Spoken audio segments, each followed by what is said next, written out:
Hi friends, നമസ്കാരം. നമ്മുടെ ഇഷ്ടവിശേഷമായ സ്നേഹക്കൂടിൻ്റെ വിശേഷമായിട്ടാണ് വന്നിരിക്കുന്നത്. അപ്പം എല്ലാവർക്കും നല്ലൊരു ദിവസം ആശംസിച്ചുകൊണ്ട് തന്നെ വിശേഷത്തിലേക്ക് പോകാം. തുടങ്ങുമ്പോൾ തന്നെ കാണുന്നത് നമ്മുടെ അഖിലിനോട് സേതു സമ്മതിക്കില്ല എന്ന് പറഞ്ഞു കേട്ടോ. അപ്പം ഇവിടെ നിൽക്കാൻ പറ്റില്ല എന്ന് ഉറപ്പിച്ചിങ്ങനെ പറയുകയാണ്. അപ്പോൾ എന്ത് സേതു കേട്ടോ, കുറച്ച് മനസാക്ഷിയെങ്കിലും കാണിക്കുക എന്നിങ്ങനെ പറഞ്ഞപ്പോഴെങ്കിലും പക്ഷേ എങ്കിലും അതൊന്നും കൂട്ടാക്കാതെ സേതു ഇങ്ങനെ നിൽക്കുകയാണ്. അപ്പം നമ്മുടെ പൂർണിമ അമ്മയോട് ഇങ്ങനെ സ്വാതി പരാതി പറയുകയാണ്. അമ്മയെങ്കിലും സേതുവിനോടൊന്ന് പറയാം. ഇല്ല, സേതു ഒരു തീരുമാനം പറഞ്ഞാൽ പിന്നെ അതിനെ എതിർക്കാൻ എന്നെ കൊണ്ട് കഴിയില്ല മോളെ, നീ അഖിലിനോട് കാര്യം പറഞ്ഞ് മടക്കി അയക്കുക എന്നിങ്ങനെ പറഞ്ഞു.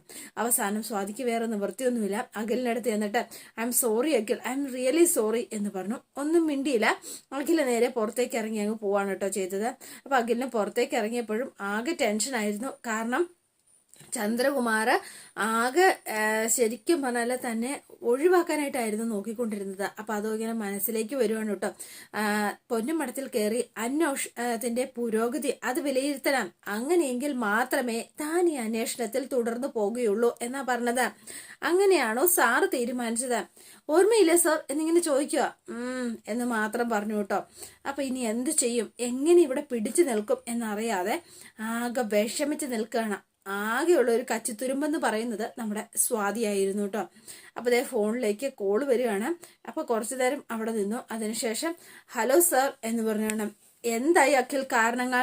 തനിക്ക് പൊന്നുമടത്തിലേക്ക് കയറി പറ്റാൻ കഴിഞ്ഞോ എന്നിങ്ങനെ ചോദിക്കുകയാണ്. എടോ ഹലോ അഖിൽ, തനിക്ക് കേൾക്കാൻ പറ്റുന്നുണ്ടോ എന്നിങ്ങനെ ചോദിച്ചു. കേൾക്കാം സർ, പൊന്നുമടത്തിലേക്ക് പുറപ്പെട്ടു എന്നാണല്ലോ തൻ്റെ ലാസ്റ്റ് മെസ്സേജ്. നോക്ക്, തന്റെ അന്വേഷണം ഇനി ഒരു സെന്റിമീറ്റർ എങ്കിലും മുന്നോട്ട് പോകണമെങ്കിൽ താൻ അവിടെ തന്നെ കയറി പറ്റിയേ പറ്റുള്ളൂ. ദേ ഇവിടെ ഈ CI ചന്ദ്രകുമാർ വലിയ നിർബന്ധം പിടിക്കുക, തന്റെ പക്കൽ നിന്ന് അന്വേഷണം തിരിച്ചു പിടിക്കണം എന്ന് പറഞ്ഞു. ഞാനിപ്പോ അതേ CIക്ക് കൊടുക്കാം എന്ന് പറഞ്ഞു. ഹലോ അഖിൽ എന്ന് പറഞ്ഞു. ഹലോ സർ, പറഞ്ഞോളൂ. ഇവിടെ SP സാറ് ഇന്ന് തന്നെ പൊന്നുമടത്തിൽ താൻ കയറും എന്ന് പറയുന്നു. തനിക്ക് അവിടെ ചെന്ന് കയറാൻ പറ്റിയോ സാർ എന്നിങ്ങനെ ചോദിക്കുകയാണ് കേട്ടോ. ഇല്ല സാർ. ഇല്ലേ എന്നിങ്ങനെ പറയണം. ദേ സാറേ, അവൻ അവിടെ കയറി പറ്റാനൊന്നും പറ്റിയിട്ടില്ലെന്നാ പറയണത് എന്ന് ചന്ദ്രകുമാർ ഇങ്ങനെ പറയുകയാണ് ശ്രീനിവാസ സാറിനോട്. താൻ പിന്നെ എന്താടോ വലിയ വാചകം അടിച്ച് തള്ളിയത്? ഇന്ന് തന്നെ അവിടെ കയറി പറ്റും എന്നല്ലേ പറഞ്ഞത്?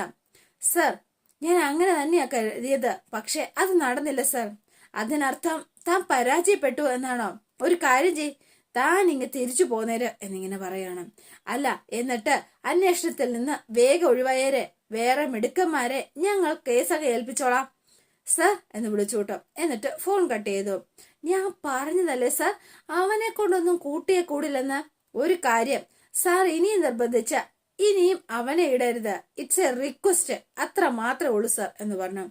ഞാൻ നോക്കട്ടെ വലിയ മിടുക്കന്മാരാരെങ്കിലും കിട്ടുമോ എന്ന് പറഞ്ഞുകൊണ്ട് ചന്ദ്രകുമാർ അങ്ങോട്ടേക്ക് പോവാണ് കേട്ടോ.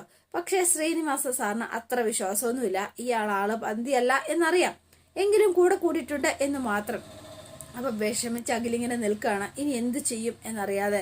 അപ്പൊ പൊന്നുമടത്തിന്റെ വാതുക്കൾ തന്നെ ആളിങ്ങനെ നിൽക്കുകയാണ്. അപ്പൊ സേതുവും പല്ലവിയും അതുപോലെ തന്നെ പൂർണിമയും സ്വാതിയും എല്ലാവരും അവിടെ ഇങ്ങനെ ഇരിക്കുകയാണ്. അപ്പൊ ഇവർക്കൊക്കെ സ്വാതിക്ക് ഭയങ്കര വിഷമായിട്ടോ അഖിലിനെ ഇങ്ങനെ അവോയ്ഡ് ചെയ്ത് ഒഴിവാക്കിയത്. ഈ സമയത്താണ് ഇന്ദ്രൻ താഴേക്ക് ഇങ്ങനെ ഇറങ്ങി വരുന്നത് കേട്ടോ. അപ്പൊ ഇന്ദ്രൻ താഴേക്ക് ഇറങ്ങി വന്നിട്ട് നീ വന്നോ എന്നിങ്ങനെ ചോദിച്ചു സേതുവിനോട്. താൻ എപ്പോ വന്നു? ഞാൻ കുറച്ചു നേരമായി വന്നിട്ട്. അല്ല, അവനെവിടെ, ആ പയ്യനെവിടെ എന്നിങ്ങനെ ചോദിക്കുകയാണ്. ഏത് പയ്യൻ? അഖിലെവിടെ എന്ന് ചോദിച്ചോ. പോയി എന്ന് പറഞ്ഞു സ്വാതി. പോയെന്നോ? എവിടെ പോയി അയാള് എന്ന് ചോദിച്ചു. അല്ല, അവനെന്തോ ജോലിക്കാര്യത്തിൽ വന്നതല്ലായിരുന്നോ? അവൻ ഇവിടെ ജോലിയില്ല എന്ന് പറഞ്ഞു സേതു. ജോലിയില്ലെന്നോ? മനസ്സിലായില്ല. എന്താ പറഞ്ഞത്? അഖിലിന് ടെക്സ്റ്റൈൽസിൽ ജോലി എടുക്കാന്ന് പ്രതാപ് അങ്കിൾ സമ്മതിച്ചതാ. പക്ഷെ സേതു ഏട്ടൻ അത് സമ്മതിക്കില്ല എന്ന് പറഞ്ഞു. അഖിൽ പോവുകയും ചെയ്തു എന്ന് പറഞ്ഞു. അയ്യോ, നല്ല പയ്യനായിരുന്നല്ലോ, എന്തിനാ വെറുതെ അവനെ പറഞ്ഞു വിട്ടത്? എനിക്കിഷ്ടല്ല അവനെ, പക്ഷേ എനിക്കിഷ്ടപ്പെട്ടു, നല്ല പയ്യനാവൻ എന്ന് പറഞ്ഞു ഇന്ദ്രൻ. അപ്പൊ അതെ, താൻ അവനെ ഒന്ന് വിളിച്ചേ, പെട്ടെന്ന് വിളിച്ചേ എന്ന് പറഞ്ഞു. എന്തിനാ? അത് കൊള്ളാം. എടോ, തന്നെ ബോധിപ്പിച്ചിട്ട് വേണോടോ എന്തെങ്കിലും എനിക്ക് ചെയ്യാൻ. സ്വാതി ഒന്ന് വിളിച്ചേ അവനെ. അഖിലിപ്പോ ഇറങ്ങി പോയിട്ടേ ഉള്ളൂ എന്ന് പറഞ്ഞു. ആണോ? ഓക്കെ, ശരി, നോക്കാം എന്ന് പറഞ്ഞുകൊണ്ട് ഇന്ദ്രൻ നേരെ പുറത്തേക്ക് ഇറങ്ങി ചെല്ലുകയാണ്.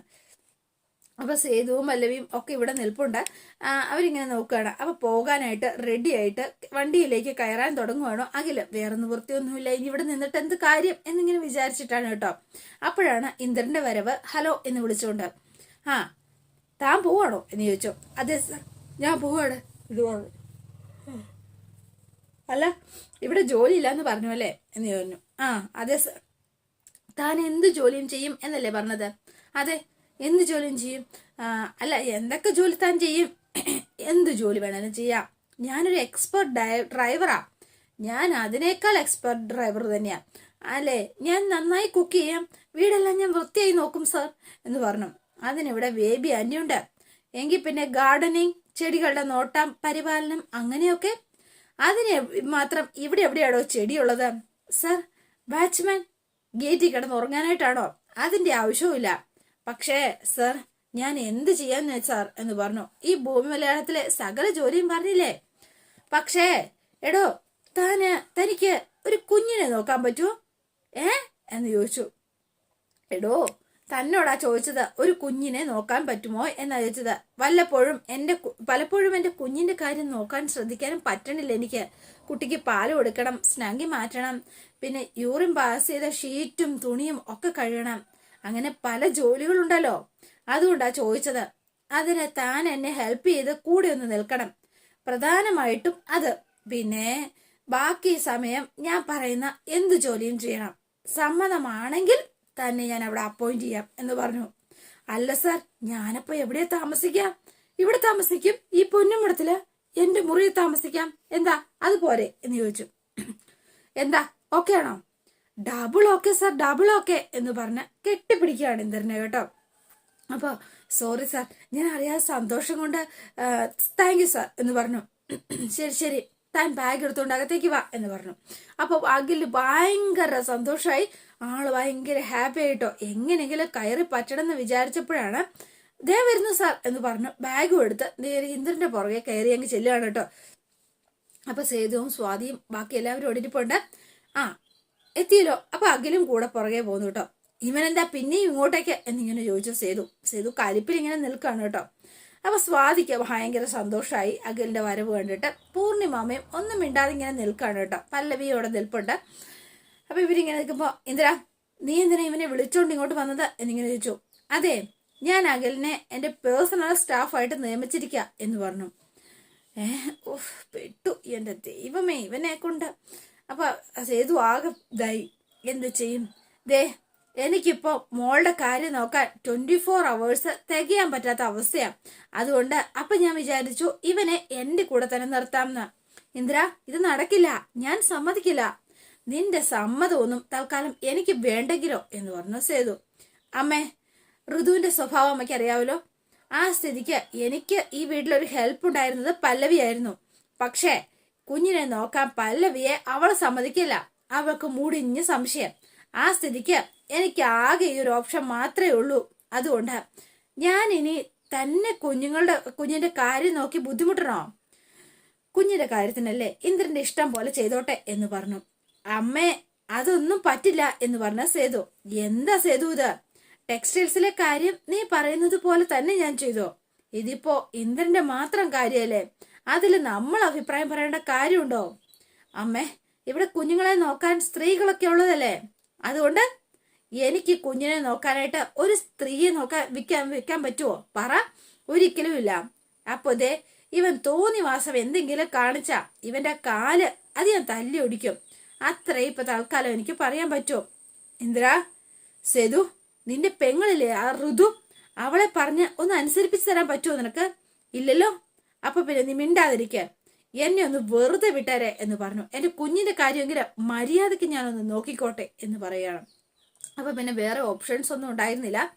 നീ വാടാ മോനെ, കുഞ്ഞ് ആപ്പിടാ സമയമായി എന്ന് പറഞ്ഞുകൊണ്ട് അഖിലിനെ വിളിച്ചുകൊണ്ട് നേരെ ഇന്ദ്രൻ മുകളിലേക്ക് പോവാണ് കേട്ടോ. ഇത് കണ്ട സ്വാതിക്ക് ഭയങ്കര സന്തോഷമായി. എന്തെങ്കിലും ഒരു ജോലി മതിയായിരുന്നോ, അപ്പൊ ഇവിടേക്ക് തന്നെ കൂടിയല്ലോ എന്ന് ഓർത്തിട്ട് കേട്ടോ.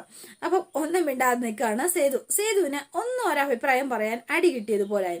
പിന്നെ കാണുന്നത് ഋതുവിനെയാണ്. അപ്പൊ ഋതു ഇതേ കുഞ്ഞിനെ നോക്കുന്നുണ്ട് ഇടയ്ക്ക്. പക്ഷേ കട്ടിൽ കിടപ്പുണ്ടെങ്കിലും ആള് വലിയ ശ്രദ്ധയൊന്നുമില്ല കേട്ടോ. ആള് നല്ല ഉറക്കത്തിലാണ് ബേബി. അപ്പം ഇങ്ങനെ കുഞ്ഞിനെ നോക്കണോ വേണ്ടയോ എന്നിങ്ങനെ ആലോചിച്ച് ആളിങ്ങനെ നടക്കുകയാണ്. അപ്പൊ കുഞ്ഞിനെ കാണണം, പക്ഷേങ്കിൽ അതിനെ ഇഷ്ടപ്പെടുന്നതുമില്ല. അപ്പൊ പല്ലവി നോക്കിയില്ലെങ്കിൽ എന്റെ കുഞ്ഞിനെ നോക്കാൻ പറ്റിയില്ല എന്നായിരുന്നു ഋതുവിന്റെ വിചാരം. പക്ഷെ അതെല്ലാം ധരിച്ചുകൊണ്ട് ഇന്ദ്രനിതേ അഖിലിനെയും കൂട്ടിക്കൊണ്ട് നേരെ അകത്തേക്ക് കയറി വരുവാണ് കേട്ടോ. അകത്തേക്ക് കയറി വന്നു. അയ്യോടാ ഉറങ്ങാ എന്നിങ്ങനെ പറഞ്ഞു കേട്ടോ.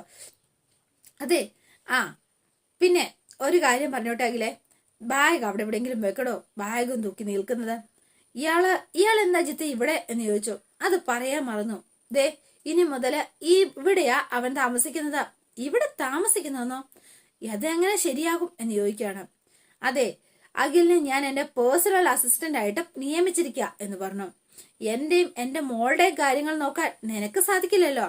ആ സ്ഥിതിക്ക് പല്ലവിയും ആരെങ്കിലും സഹായിച്ച നിനക്കാണെങ്കിൽ ഒടുക്കത്തെ സംശയവും. ആ സ്ഥിതിക്ക് എനിക്ക് ആരെങ്കിലും സഹായം വേണമല്ലോ, വേറെ ആരെങ്കിലും നിർത്തിയേ പറ്റൂ. അങ്ങനെ ഒരാളെ ഇവിടെ താമസിപ്പിക്കാനോ? അതൊന്നും നടക്കില്ല. നടക്കും, നടന്നേ പറ്റുള്ളൂ, നടത്തും ഞാൻ എന്നിങ്ങനെ പറഞ്ഞു ഇന്ദ്രൻ. ദേ, നിന്റെ തോന്നിവാസം മാത്രല്ല ഇവിടെ നടക്ക. ദേ, ഒരു കാര്യം ഞാൻ പറഞ്ഞേക്കാം, ബുദ്ധിമുട്ടാവും എന്നെനിക്കറിയാം. പക്ഷേ ഒരൊറ്റ വഴിയുള്ളത്. ഈ മുറിന്ന് നീ അങ്ങോട്ടേക്ക് ഇറങ്ങി പോവുക എന്നുള്ളതാ വഴിയുള്ളത് എന്ന് പറഞ്ഞു. ഇത് എന്റെ മുറിയാ എന്ന് പറഞ്ഞു. നിന്റെ മാത്രല്ലടി, ദേ എന്റെയും ഈ മോളുടെയും കൂടി മുറിയാ. ആ സ്ഥിതിക്ക് എന്റെ ഭാര്യയുടെ സ്ഥാനത്തും കുഞ്ഞിന്റെ അമ്മയുടെ സ്ഥാനത്തും നിനക്ക് നിൽക്കാൻ സൗകര്യമില്ലാത്ത സ്ഥിതിക്ക് അപ്പൊ പിന്നെ എന്തു ചെയ്യാൻ പറ്റും? നിനക്ക് ഇറങ്ങി പോകാം എന്ന് പറഞ്ഞു. ഇറങ്ങിക്കോ. നിന്റെ സ്ഥാനത്ത് ഇനി മുതല് ഇവനാ. എന്റെയും കുഞ്ഞിന്റെയും കാര്യങ്ങൾ മുഴുവൻ ഇവൻ തന്നെ നോക്കിക്കോളും എന്ന് പറഞ്ഞു. ആ സ്ഥിതിക്ക് നീ ഇറങ്ങി പോകാം എന്ന് പറഞ്ഞു കേട്ടോ. വേഗം ആയിക്കോട്ടെ. അപ്പൊ വേറെ നിവൃത്തിയൊന്നുമില്ലാതെ ഋതു ഛേ എന്ന് പറഞ്ഞുകൊണ്ട് ഇറങ്ങി അങ്ങോട്ടേക്ക് പോവാണ് കേട്ടോ. വേറെ നിവൃത്തിയൊന്നുമില്ലാത്ത അവസ്ഥയിലേക്ക്.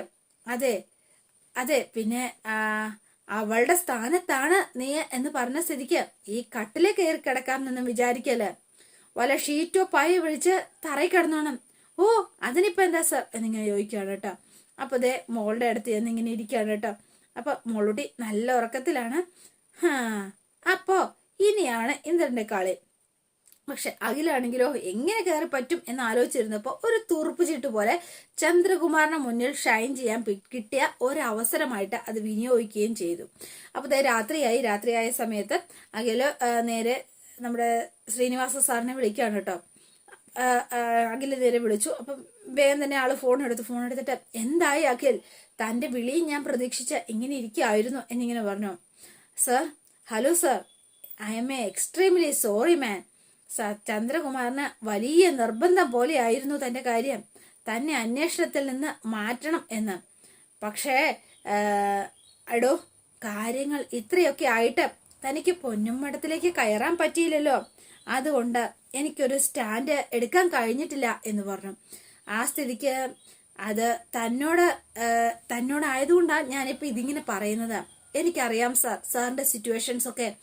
ഞാനൊരു ഹാപ്പി ന്യൂസ് പറയാൻ വേണ്ടി വിളിച്ചതാ സാർ എന്ന് പറഞ്ഞു. ഞാൻ പൊന്നുമഠത്തിൽ കയറി പറ്റി സാർ എന്നിങ്ങനെ പറയണം. അപ്പോ പ്രതാപൻ ഇതൊക്കെ കേട്ടോണ്ട് ആ സൈഡിൽ ഇങ്ങനെ നിൽക്കാണ്. What a pleasant surprise. എങ്ങനെ സാധിച്ചു തനിക്ക് അത് പറയാനാണ് കുറേയുണ്ട് സാർ. ഞാൻ വിളിച്ചത് എന്നെ അന്വേഷണത്തിൽ നിന്ന് ഒഴിവാക്കാൻ എഴുത് എന്ന് പറയാൻ വേണ്ടിയിട്ടാണ് സാർ. പിന്നെ ഞാൻ ഇവിടെ താമസിച്ചുകൊണ്ട് എന്റെ ഇൻവെസ്റ്റിഗേഷൻ തുടങ്ങുകയാണ്. താൻ പൊന്നുമടത്തിൽ കയറിയ സ്ഥിതിക്ക് എന്തിനൊഴിവാക്കണം? ഡോൺ വറി, ചന്ദ്രകുമാറിനോട് ഞാൻ പോയി പണി നോക്കാൻ പറഞ്ഞോളാം. താൻ ധൈര്യമായിട്ടിരുന്നു. അഖിൽ, നമുക്ക് മുമ്പില് അധികം സമയമൊന്നുമില്ല. ആ ഓർമ്മ എപ്പോഴും തനിക്കുണ്ടായിരിക്കണം. താൻ പ്രധാനമായിട്ടും അന്വേഷിക്കേണ്ട ചില കാര്യങ്ങളൊക്കെ ഉണ്ട്. അതുകൊണ്ട് മാധവ് മേനോൻ മരിച്ചത് ഹോസ്പിറ്റലിൽ വെച്ചാണ്. അതിനു മുൻപേ ചില മെഡിക്കൽ എമർജൻസീസ് ഒക്കെ ഉണ്ടായിട്ടുണ്ട്. സോ മെഡിക്കൽ രേഖകൾ എല്ലാം തന്നെ പരിശോധിക്കണം. മനസ്സിലാവുന്നുണ്ടോ തനിക്ക്? പിന്നെ കുറച്ച് മെയിൻ കാര്യങ്ങൾ കൂടി ഞാൻ പറയാം. മാധവ് മേനോൻ മുമ്പ് ഉപയോഗിച്ചിരുന്ന അയാളുടെ മുറി, കബോർഡ്, ഡ്രസ്സ്, വാഹനങ്ങൾ, അങ്ങനെ എന്തെങ്കിലും സാധനങ്ങൾ പരിശോധിക്കാൻ പറ്റുകയാണ് എങ്കിൽ അതൊക്കെ താനൊന്ന് പരിശോധിച്ച് നോക്കണം എന്ന് പറഞ്ഞു. സാർ, പക്ഷെ എന്തെങ്കിലും തെളിവുകൾ തനിക്ക് കിട്ടാതിരിക്കില്ലടോ.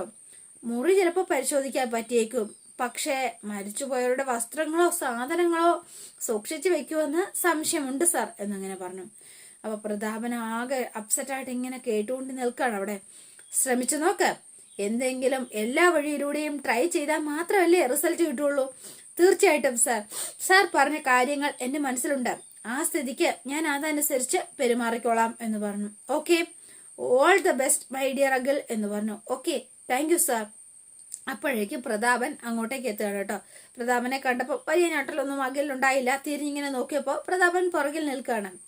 ആരടാ നീ എന്നിങ്ങനെ ചോദിക്കുകയാണ് കേട്ടോ. പ്രതാപന് നല്ല സംശയമുള്ള കൂട്ടത്തിലുള്ള ഒരാളാണ്. അപ്പൊ ചോദിച്ചത് കേട്ടില്ലേടാ? അയ്യോ സാറേ, അത് ചോദിക്കാൻ ഇയാൾ ആരാ എന്നായിരുന്നു തിരിച്ചുള്ള ചോദ്യം. ഞാൻ പ്രതാപൻ എന്ന് പറഞ്ഞു. പിന്നെ പൂർണിമ എന്റെ ചേച്ചിയാ, മനസ്സിലായി കാണും. എന്താ ആയില്ലേ? അപ്പൊ ഒന്നും വേണ്ടിയില്ല കേട്ടോ അഖില്. അല്ല, നീ ആരാണെന്ന് പറയാൻ എന്തെങ്കിലും ബുദ്ധിമുട്ടുണ്ടോ എന്നിങ്ങനെ ചോദിച്ചു. ഹേ, എന്ത് ബുദ്ധിമുട്ട്? എനിക്ക് ഒരു ബുദ്ധിമുട്ടും ഇല്ല. പക്ഷെ ഞാൻ അഖിൽ, സ്വാതിയുടെ ഫ്രണ്ടാ എന്നിങ്ങനെ പറഞ്ഞു കേട്ടോ. അപ്പൊ പിന്നെ അപ്പൊ ഇങ്ങനെ നോക്കുകയാണ് പ്രതാപൻ. ഇവനെങ്ങനെ ഇവിടെ ഇപ്പോ ഇന്ദ്രജിത്ത് എന്ന ആളുടെ കുഞ്ഞിന്റെ കെയർ ടേക്കർ, ഹോം നേഴ്സ് എന്ന് വേണമെങ്കിലും പറയാം എന്ന് പറഞ്ഞു. അല്ല, ഞാനൊരു കാര്യം ചോദിക്കട്ടെ, എന്താ നിന്റെ ക്വാളിഫിക്കേഷൻ? അയ്യോ സാറേ, എന്റെ ക്വാളിഫിക്കേഷൻ സാർ അറിയാതിരിക്കാതെ നല്ലത്. ചിലപ്പോ സാർ അങ്ങ് ഞെട്ടിപ്പോയെങ്കിൽ എന്ത് ചെയ്യും എന്നിങ്ങനെ ചോദിച്ചു. പ്രതാപൻ ഇങ്ങനെ ചങ്കത്തിങ്ങനെ തിരുമ്മി ഇങ്ങനെ നിൽക്കാണ്. അപ്പൊ ഇവൻ എന്തോ ദുരുദ്ദേശമുണ്ട്. ഞാൻ എന്തിനാടോ ഞെട്ടുന്നത് എന്ന് ചോദിച്ചു. അല്ല സാറേ, ഞാനേ കുറെ പഠിച്ചിട്ടൊക്കെ ഉണ്ട്. അത്രയും ക്വാളിഫിക്കേഷൻ ഉള്ള ആളാണോ ഇവിടെ ഈ വീട്ടു ജോലിക്ക് നിൽക്കുന്നത് എന്ന് ഓർക്കുമ്പോ ചിലപ്പോ സാർ ഞെട്ടും എന്നാ പറഞ്ഞത് എന്ന് പറഞ്ഞു. പിന്നെ അപ്പൊ പിന്നെ ഞാൻ പോട്ടെ സാറേ, ഇത്തിരി ജോലി കൂടി ബാക്കിയുണ്ട്, കാണാം എന്ന് പറഞ്ഞു. അല്ല, കാണാം എന്നല്ല, നമുക്ക് കാണണം എന്നുകൂടി കൂട്ടി അങ്ങ് ചേർത്തു കേട്ടോ. അപ്പൊ ഇത് പ്രതാപന്റെ ചങ്കി തന്നെ കൊണ്ടു കേട്ടോ. ആവശ്യം വരും എന്ന് മനസ്സിലായി പ്രതാപന്. എന്തോ ഒരു പന്തി കേടുമുണ്ട്. അപ്പൊ ഇനി കൈവിട്ടു പോകും കളികൾ എന്നൊരു തോന്നല്. അപ്പൊ അതോടെയാണ് ഇന്നത്തെ വിശേഷം അവസാനിക്കുന്നത്. ഇനി നാളത്തെ വിശേഷം ഇതിലും ഗംഭീരമാണ്. അപ്പൊ എല്ലാവരും വെയിറ്റ് ചെയ്യുക. ഇഷ്ടപ്പെട്ടുവെങ്കിൽ ലൈക്ക് ചെയ്യാനും ഷെയർ ചെയ്യാനും സബ്സ്ക്രൈബ് ചെയ്യാനും ഹൈപ്പ് ചെയ്യാനും മറന്നു പോകില്ലേ. പുതുപുത്ത വിശേഷമായിട്ട് എത്താം. Bye and see you again.